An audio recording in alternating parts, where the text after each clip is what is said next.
जय श्री राम दोस्तों, आपका हमारे चैनल में स्वागत है। दोस्तों, आप डिबेट वीडियो देखना पसंद करते हैं तो आप सही चैनल पर आए हैं। हमारा वीडियो अच्छा लगा तो हमारे चैनल को सब्सक्राइब करके बेल आइकन जरूर दबा दीजिए। चैनल को लाइक शेयर कमेंट जरूर कीजिए। चलिए शुरू करते हैं। आपके भीतर जो इतनी कमाल की वाकपटुता है, आप तो लोकसभा भी लड़ते तो भी जीत जाते। ये राज्यसभा का सेफ पैसेज आपने चुना, पार्टी ने चुना। लोकसभा चुनाव लड़ने की कभी इच्छा आपने जाहिर नहीं की पार्टी के सामने। देखिए, पार्टी यह तय करती है कि किसको किस भूमिका में रहना है, और मेरा मानना है आपको जीवन में किस भूमिका में रखना है, रहना है, ये नियति तय करके भेजती है। रामचरितमानस की एक चौपाई है, तुलसी जस होतव्यता तैसे मिले सहाय, आप न जावे ताही पर ताही तहां ले जाए। जैसा आपको होना होता वैसी सहायक परिस्थितियां मिलती हैं, और आप खुद नहीं जाते, परिस्थितियां आपको वहां पहुंचा देती हैं। मुझे लगता है जो व्यक्ति जिंदगी में 40 भी पहुंच गया होगा, उसने जरूर रियलाइज किया होगा कि अगर वो रेट्रोस्पेक्टिव एनालिसिस अपनी लाइफ का करेगा तो उसे समझ में आएगा कि हर चीज आपकी प्लानिंग के हिसाब से नहीं हुई। आप समय समय पे परिस्थितियां बदलती रहीं और लोग कहां से कहां पहुंच गए, बताइए। लेकिन टेन्योर आपका खत्म हो रहा है राज्यसभा का, लोकसभा लड़ेंगे सुधांशु त्रिवेदी? ऐसा ख्याल आता है मन में कि सेफ पैसेज हो गया, अब चलिए जनता के बीच जाकर कम से कम मैंडेट भी लिया जाए?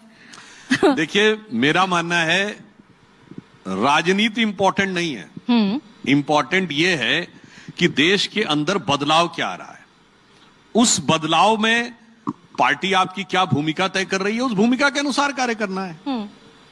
सब लोगों को अपना अलग अलग काम दिया जाता है, उसके हिसाब से पार्टी का शीर्ष नेतृत्व जो समझता है, और हमारा जो शीर्ष नेतृत्व है वो हर चीज के ऊपर बहुत सतर्क और सजग दृष्टि रखता है। बदलाव की तरफ बदलाव होना चाहिए। If you are in politics then किस चीज, इवन पार्टी के अंदर ही नहीं, पार्टी के बाहर भी दूरदृष्टि रहती है किन चीजों में क्या चेंजेस आने चाहिए। अब जैसे एग्जांपल के लिए एक बात बताऊं, अब भारत को विकसित राष्ट्र बनना था तो चलिए इंफ्रास्ट्रक्चर की तो हर आदमी सोचेगा, पावर भी तो होनी चाहिए, बिजली, एनर्जी। अब एनर्जी जब हमारी सरकार आई, मोदी जी की सरकार, तो हमारा मोर देन 60% जो एनर्जी आती थी वो कोल से आती थी। अगर हमें सारी एनर्जी कोल से लानी थी तो ये फाइनेंशियली और एनवायरमेंट के ऊपर हैवी इंप्लीकेशन था। अब सोलर एनर्जी सेक्टर की तरफ जाना, ये तो हो सकता है प्रीवियस गवर्नमेंट ने भी सोचा हो, पर इंटरनेशनल सोलर अलायंस बनेगा और उसका केंद्र भारत में बनेगा, और वो इस सीमा तक आगे बढ़ेगा कि आपको पता है गवर्नमेंट जो टारगेट रखती है हमेशा उससे पीछे रह जाती है। भारत सरकार ने टारगेट रखा कि 2030 तक इंस्टॉल्ड कैपेसिटी का 40% ग्रीन एनर्जी हो गया, and the target was achieved in 22। अब रिवाइज टारगेट 2030 के लिए हो गया 50%। इसका मतलब क्या हुआ कि अगर भारत को कैसे ले जाना है उसके लिए भी हमारे नेतृत्व की दृष्टि बाकियों से बहुत अलग है। सुधांशु जी, लेकिन मैं इसी सवाल पर आपको लेकर आना चाहती थी। बदलाव देश में, there are many feathers in the cap, लेकिन दिल्ली में केजरीवाल का कोई तोड़ और दिल्ली का बदलाव बीजेपी क्यों अफोर्ड नहीं कर पाई? पिछले 25 साल से 6 चुनाव विधानसभा के वो खारिज कर दिया दिल्ली की जनता ने। ये क्यों? देखिए, दिल्ली में केजरीवाल जी का तोड़ की तो हमें जरूरत ही नहीं है। उनकी पार्टी में खुद ही इतना तोड़ हुआ है जब से वो पार्टी बनी है अन्ना आंदोलन से। आप सोचिए, पहले प्रशांत भूषण, शांति भूषण, किरण बेदी, कुमार विश्वास, शाजिया इल्मी, अरे इतने सारे लोग। और आपको पता है वो टोपी ओपी पहनते थे, मुझे चाहिए जन लोकपाल। आप में से बहुतों को नहीं पता, उनकी पार्टी में एक लोकपाल थे, his name was admiral Ramdas, फेंकाए दिए उनको। यानी ऐसी टोपी पहनाई जनता को, अपनी पार्टी के अंदर का भी लोकपाल उन्होंने कर दिया। तो उनकी स्थिति ये है। बावजूद इसके सारी पार्टी टूट गई। अभी हाल फिलहाल में कैलाश गहलोत भी चले गए, लेकिन दिल्ली में बीजेपी के पास उस ताले की चाबी है नहीं।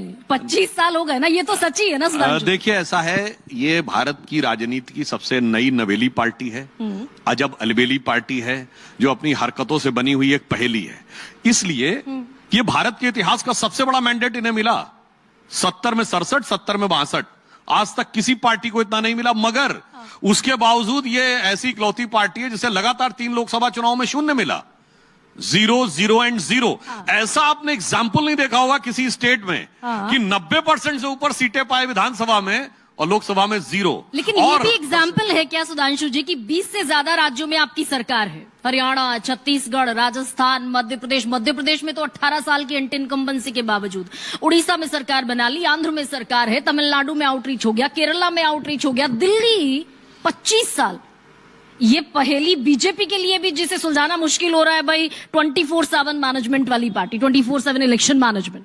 नहीं देखिए, कांट मैनेज दिल्ली, ये भी है क्या? देखिए इसमें कोई मैनेजमेंट की बात नहीं है। दिल्ली की जनता देख रही है कि किसने वास्तविकता में दिल्ली के लिए काम किया है और किसने दिल्ली का काम तमाम किया है।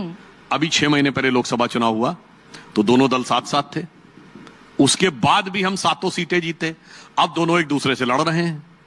तो क्या दिल्ली की जनता को समझ में नहीं आ रहा है कि कौन सिद्धांत की लड़ाई लड़ रहा है? अच्छा, दोनों मजे की बात के आरोप लगा रहे हैं एक दूसरे पे, ये बीजेपी की बी टीम है, ये वो बीजेपी की बी टीम है। इसका मतलब सत्ता में आम आदमी पार्टी है मगर दोनों की लड़ाई बीजेपी से है। इसका मतलब हो गया, अब इतना तो साफ हो गया ना कि दिल्ली के राजनीति के केंद्र में अब हम हैं। दोनों दल मिलकर लड़ चुके हैं और दोनों दल एक दूसरे से अलग होकर भी हम ही को टारगेट कर रहे हैं। अच्छा, मतलब इस बार कितनी सीटें सुधांशु जी?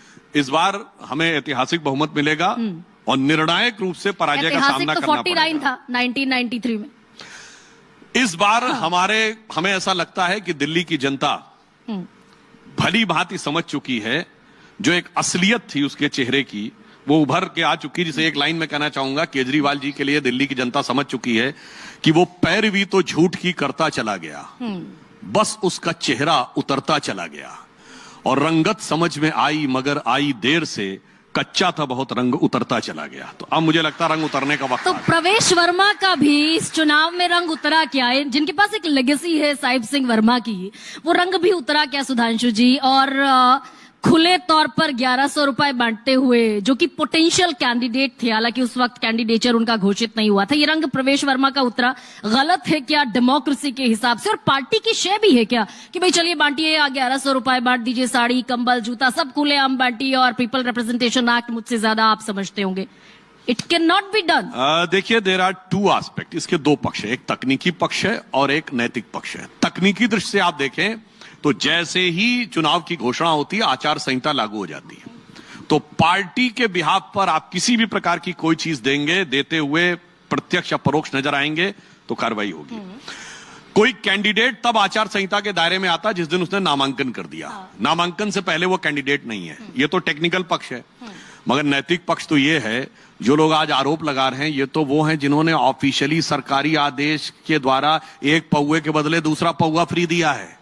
ऐसा भारत में कोई आपको सरकार नहीं मिलेगी जिसने एक बोतल के बदले दूसरी बोतल नहीं, लेकिन दारू की सुधांशु जी फ्री एक दी। सवाल ये भी है कि अगर अरविंद केजरीवाल या कोई भी political party for an instance अगर गलत कर रही है, तो वो पार्टी जो चाल चरित्र चेहरे की बात करती है, पार्टी विद द डिफरेंस जिसका टैगलाइन है, वो इस बात को एडवोकेट करने लगे कि भाई चलिए बांटिए 1100। नहीं, देखिए, नंबर 1 मैंने कहा कि जब चुनाव आचार संहिता घोषित होती है तो पार्टी के फोरम पे या इनडायरेक्टली पार्टी से कनेक्टेड नहीं हो सकता।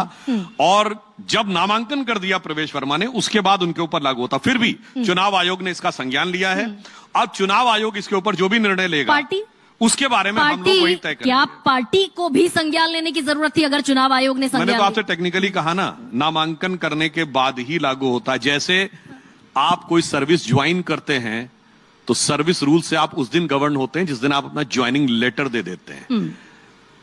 इवन आपको अपॉइंटमेंट लेटर तो मिल जाए, ऐसा नहीं होता है कि बगैर आपने जिस दिन, और यहां तो आपने अप्लाई भी नहीं किया है। ऐसा तो नहीं है कि प्रवेश वर्मा ये नहीं जानते थे कि वो नई दिल्ली विधानसभा से पोटेंशियल कैंडिडेट हैं। आप जिस मॉरल रिस्पॉन्सिबिलिटी की बात करते हैं उसमें तो अंडर द डॉग खड़े होते हैं ना प्रवेश वर्मा। देखिए, अगर कोई ये बात करे कि मोदी जी के नेतृत्व में भारतीय जनता पार्टी जो निर्णय लेने वाली है वो किसी को पहले से पता है, तो वो सिर्फ अरविंद केजरीवाल हो सकते हैं।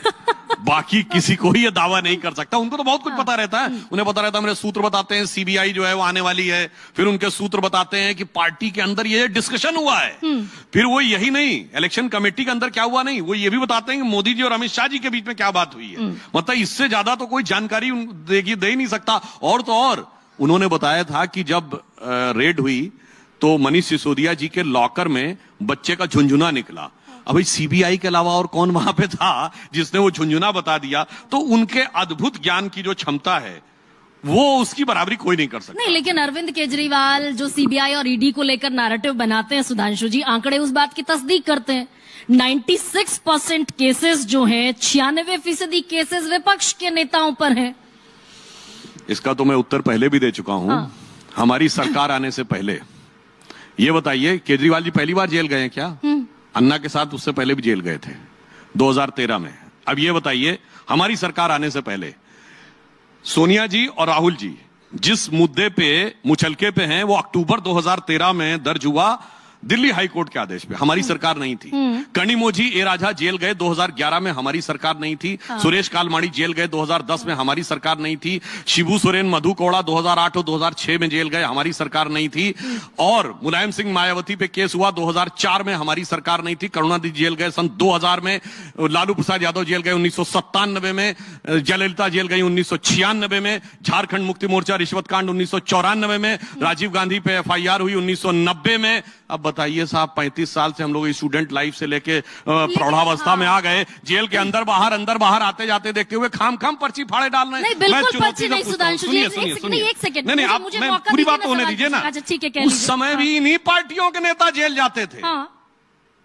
सरकार हमारी हो या इनकी हो, क्योंकि भ्रष्टाचार जिसकी फितरत है वो जाता। बताइए, हमारी सरकार आने से पहले की आप एक लोकसभा बता दीजिए 89 ऑनवर्ड्स, जिसमें इन पार्टियों के किसी न किसी नेता ने किसी न किसी भ्रष्टाचार आरोप के चक्कर में कोर्ट कचहरी और जांच एजेंसियों के चक्कर ना काटे हो। तो सच ये भी तो है सुधांशु जी कि भाई शुभेंदु अधिकारी बाकायदा स्टिंग ऑपरेशन में कैमरे पर रिश्वत लेते पकड़े जाएंगे, क्योंकि ममता के साथ थे इसलिए वो भ्रष्टाचारी थे। आपके नेता प्रतिपक्ष बंगाल में हो गए तो वो सारे आरोपों से बरी हो गए।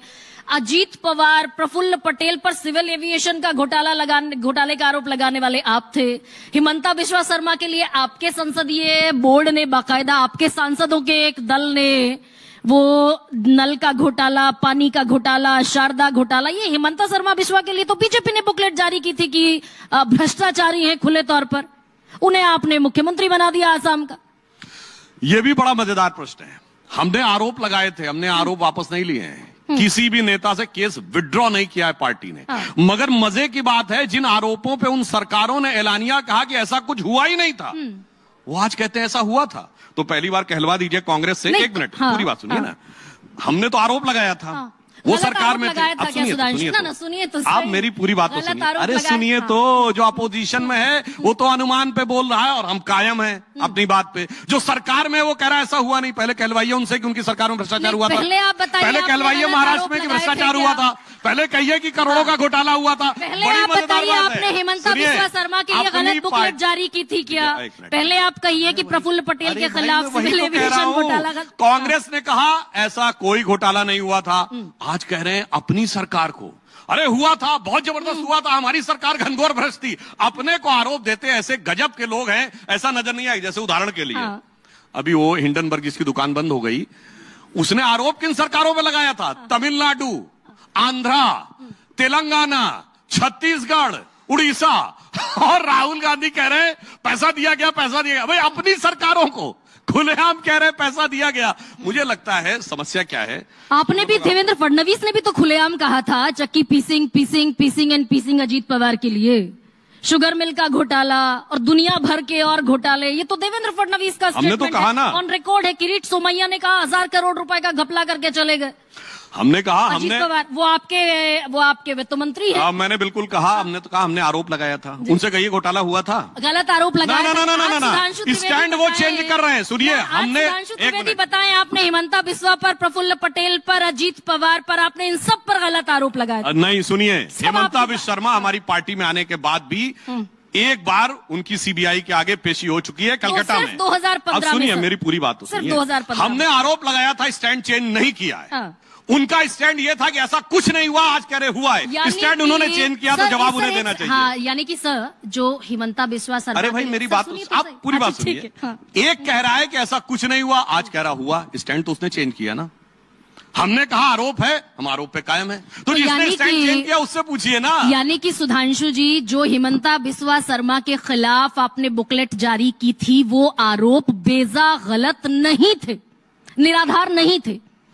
हमने उन आरोपों को विड्रॉ नहीं किया। ठीक है, बट उन्होंने कहा ऐसा कुछ नहीं हुआ था। वो ये कह चुके हैं कि ऐसा कोई आरोप नहीं था, ये सब निराधार था। एक बार कहलवा दीजिए शारदा घोटाला हुआ था, कहलवा तो दीजिए, तब हमसे पूछिए। ठीक है। ये तो बड़ी मजेदार बात है। हम कहेंगे कि शारदा घोटाला तो हुआ ही नहीं था, और जब नहीं हुआ था तो पहले तय कर लो मेरे अच्छा, भाई, ठीक। हुआ था कि नहीं हुआ था, भ्रष्टाचार किया था या नहीं किया था। पर जानते क्या होता है, ये हुआ नहीं हुआ, किया नहीं किया में ऐसे फंसे हुए हैं दो पाटों के बीच में कि चलती चक्की देख के दिया कबीरा रोए, और दो पाटन के बीच में साबुत बचा न कोई। इसलिए ना आसाम में साबुत बचे ना महाराष्ट्र में साबुत बचे। अच्छा, एक श्लोक, क्योंकि आप ब्राह्मण परिवार में पैदा हुए, एक श्लोक जो सबसे ज्यादा पसंद हो आपको, रामायण की कोई चौपाई जो सबसे ज्यादा आपकी पसंदीदा हो, और जब लगता हो कि भाई कष्ट का समय है तो याद करते हो और गुनगुनाते हो? देखिए, मैं श्लोक तो बहुत सारे हैं, अगर आप वैसे कहें हाँ। तो ऋग्वेद के प्रथम मंडल का जो प्रथम श्लोक है, या श्लोक क्या मंत्र है, वो है ओम अग्निमीडे पुरोहितम यज्ञस्य देवम मृत्युजम होतारम रत्न घातमम। वो हर व्यक्ति को, हर हिंदू को जरूर पता होना चाहिए। और वैसे मैं कहूं तो इस समय का एक प्रसंग है, इसलिए उसको आवश्यकता है। देखिए, कुंभ चल रहा है। अब ये कुंभ क्या है? कुंभ जो है ग्रहों की गति के आधार पर होता है, जुपिटर की साइकिल पे 12 साल में एक बार कुंभ इसलिए होता है कि 12 साल बाद जुपिटर वहीं पे आता है। हमने बृहस्पति की साइकिल क्यों चुनी? क्योंकि बृहस्पति सबसे बड़ा ग्रह है, उसकी ग्रेविटी सबसे ज्यादा है, और अब ये साइंस को पता है कि हमारे सौरमंडल के बाहर से जो एस्टेरॉइड्स आते हैं उसको अपनी स्ट्रॉन्ग ग्रेविटी से गुरु खींच लेता है, इसलिए हम बचे रहते हैं। और ये समझिए, ग्रेविटी की जो हिंदी, संस्कृत या अधिकांश भारतीय भाषाओं में शब्द क्या है? गुरुत्वाकर्षण। वो गुरु से ही बना हुआ है। अब मैं आपसे पूछना चाहता हूं, ये बात मैं पहले बोल चुका हूं मगर मैं इस श्लोक के लिए दोबारा बोल देता हूं। देखिए, जो हमारे हफ्तों के नाम हैं, संडे के बाद मंडे, मंडे के बाद ट्यूसडे, ट्यूसडे के बाद वेडनेसडे क्यों आता है? और ये पूरी दुनिया मानती है, अकेले हम नहीं मान रहे। आप ये बताइए, संडे सबसे पहले आना चाहिए, समझ में आता है, सूर्य सबसे बड़ा ग्रह है। अगर साइज में हो तो सूर्य के बाद बृहस्पति है, फिर बृहस्पति के बाद शनि है, तो संडे के बाद थर्सडे आना चाहिए। अगर प्रॉक्सिमिटी से हो तो सबसे नजदीक बुध है, बुध के बाद शुक्र है, फिर मंगल है। मगर ये सूर्य के बाद चंद्रमा, फिर मंडे के बाद ट्यूसडे इसलिए आता है कि जो वैदिक ज्योतिष है उसमें एक होरा होता है, यानी दिन के 12 पार्ट्स हैं। अहोरात्रि, अहोरात्रि में से आप आओतरा हटा दे तो होरा आता है। उसी से ग्रीक लैटिन में हॉरोस्कोप आया है। अंग्रेजी का आवर शब्द होरा से बना है। तो जब आप सूर्य की होरा निकालेंगे तो 25वें घंटे में जो होरा आएगी, यानी नेक्स्ट डे फर्स्ट आवर की, वो चंद्रमा की आएगी। उसके बाद निकालेंगे तो नेक्स्ट डे फर्स्ट आवर की मंगल की आएगी। उसके आगे बुध की आएगी। अब कोई कहे भैया इतनी तो हमने वैदिक एस्ट्रोलॉजी समझी नहीं। हाँ। अब ये श्लोक रोज हम सब पूजा में पढ़े हैं। ग्रहों की शांति के लिए जब पंडित जी बोलते क्या कहते हैं? ब्रह्मा मुरारी त्रिपुरांतकारी। अब सीक्वेंस पे ध्यान दीजिएगा। भानु शशि भूमि सुतो बुधश्च गुरुश्च शुक्र शनि राहु केतु सर्वे ग्रहा शांति करो भवंतु। सबसे पहले क्या है? भानु, शशि, मंडे, भूमि सुत, मंगल, बुधश्च, बुध